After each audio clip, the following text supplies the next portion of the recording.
Assalamualaikum warahmatullahi wabarakatuh. Perkenalkan, saya Fajriansah, mahasiswa Fakultas Hukum Universitas Bangka Belitung.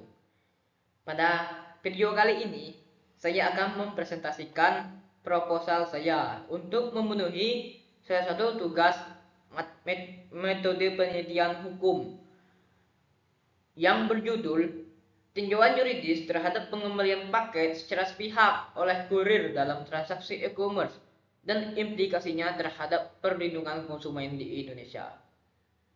Selanjutnya, ada beberapa latar belakangnya, yaitu perkembangan teknologi yang pesat telah mendorong pertumbuhan industri dan perdagangan, mengubah interaksi sosial dan ekonomi di Indonesia. Pergeseran dari perdagangan konvensional ke digital atau e-commerce memungkinkan konsumen membeli barang hanya dengan beberapa kali klik tanpa bertemu penjual. Lalu definisi e-commerce sendiri yaitu adalah proses bisnis yang menggunakan teknologi elektronik untuk menghubungkan perusahaan, konsumen, dan masyarakat, serta memfasilitasi pertukaran atau penjualan barang, jasa, dan informasi secara elektronik. Ini adalah pendekatan baru yang mengubah paradigma bisnis klasik melalui sistem jaringan dan internet. Lalu e-commerce menawarkan kemudahan seperti pembayaran elektronik yang cepat, aman, dan rahasia. Pemerintah telah mengeluarkan regulasi khusus seperti Undang-Undang Nomor 1 Tahun 2024 atau Undang-Undang Informasi dan Transaksi Elektronik dan Undang-Undang Nomor 8 Tahun 1999 tentang perlindungan konsumen untuk mengatur transaksi elektronik dan melindungi pihak-pihak yang terlibat. Lalu dalam transaksi elektronik ini terdapat ada problematika pengembalian paket sepihak oleh kurir, yaitu salah satu masalah utama adalah kurir secara sepihak mengembalikan paket kepada penjual tanpa konfirmasi kepada pembeli. Ini sering terjadi di daerah terpencil, merugikan konsumen yang telah melakukan pembayaran. Nah, menurut SOP atau SOP, kurir harus menghubungi pembeli dan mencoba pengiriman ulang hingga 3 kali. Namun dalam kasus ini, paket langsung dikembalikan tanpa pemberitahuan atau penjelasan yang jelas. Tindakan ini melanggar hak konsumen untuk mendapatkan kenyamanan, keamanan, dan keselamatan dalam mengonsumsi barang atau jasa sesuai Undang-Undang Nomor 8 Tahun 1999. Kurir memiliki kewajiban hukum yang diatur dalam berbagai peraturan. Hal ini memberikan dampak dan ketidakpastian hukum seperti dampak psikologis dan sosial. Pengembalian paket secara sepihak menimbulkan stres, ketidakpercayaan terhadap sistem e-commerce, dan keengganan konsumen untuk bertransaksi daring lagi. Ini menunjukkan perlindungan konsumen tidak hanya soal materi, tetapi juga keadilan prosedural dan pemulihan kepercayaan. Lalu ketidakpastian hukum, tidak adanya regulasi spesifik mengenai mekanisme pengembalian barang oleh kurir, menciptakan ketidakpastian hukum. Konsumen yang telah memenuhi kewajiban pembayaran dirugikan dan tidak ada kejelasan siapa yang bertanggung jawab atas kegagalan pengiriman. Lalu tidak adanya ketidakseimbangan relasi hukum.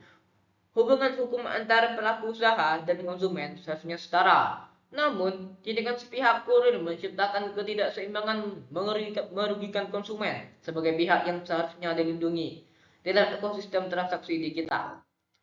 Lalu, berangkat dari latar belakang tadi, maka terciptalah rumusan masalah, yaitu bagaimana pengaturan perlindungan hukum bagi konsumen dalam transaksi e-commerce menurut peraturan perundang-undangan di Indonesia.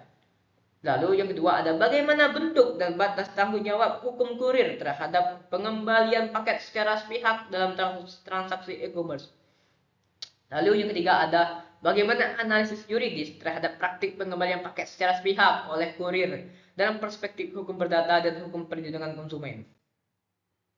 Lalu apa sih tujuan dan manfaat penelitian saya kali ini? Tujuan penelitian saya kali ini yaitu menganalisis pengaturan perlindungan hukum konsumen dalam e-commerce, lalu mengidentifikasi bentuk dan batas tanggung jawab hukum kurir atas pengembalian paket sepihak.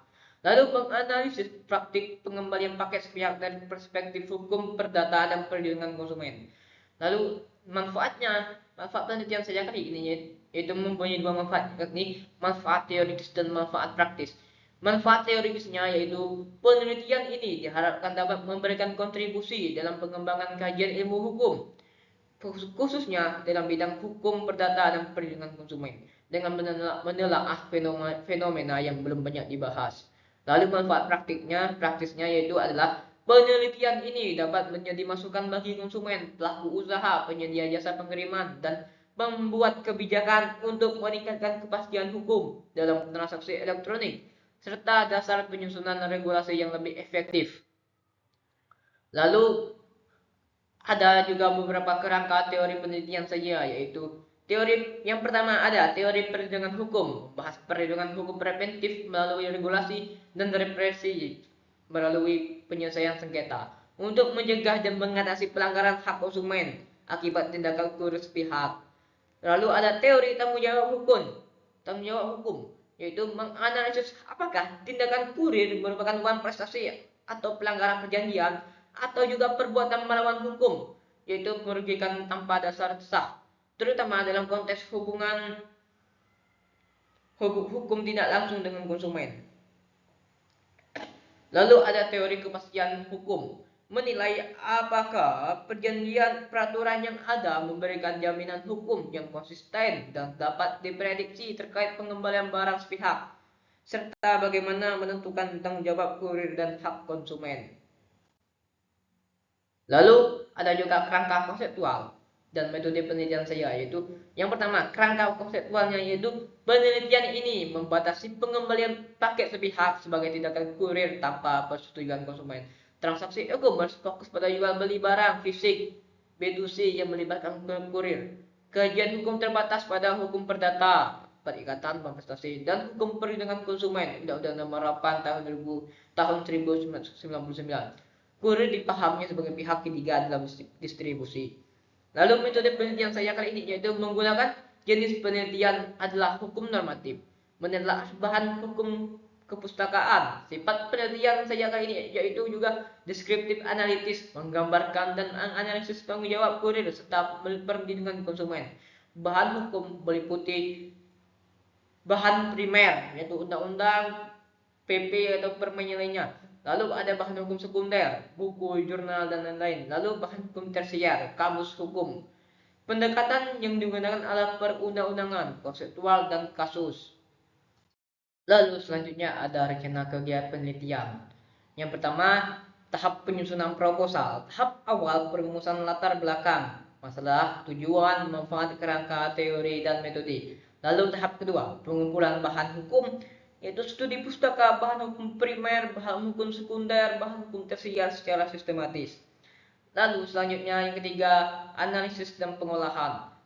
Menggunakan analisis deskriptif, analisis menggunakan penalaran hukum deduktif. Lalu yang keempat, penyusunan skripsi, menyusun bab demi bab skripsi dan dari pendahuluan hingga penutup. Lalu yang kelima, konsultasi dan revisi, bimbingan dosen dan perbaikan naskah sesuai masukan. Sekian presentasi dari saya.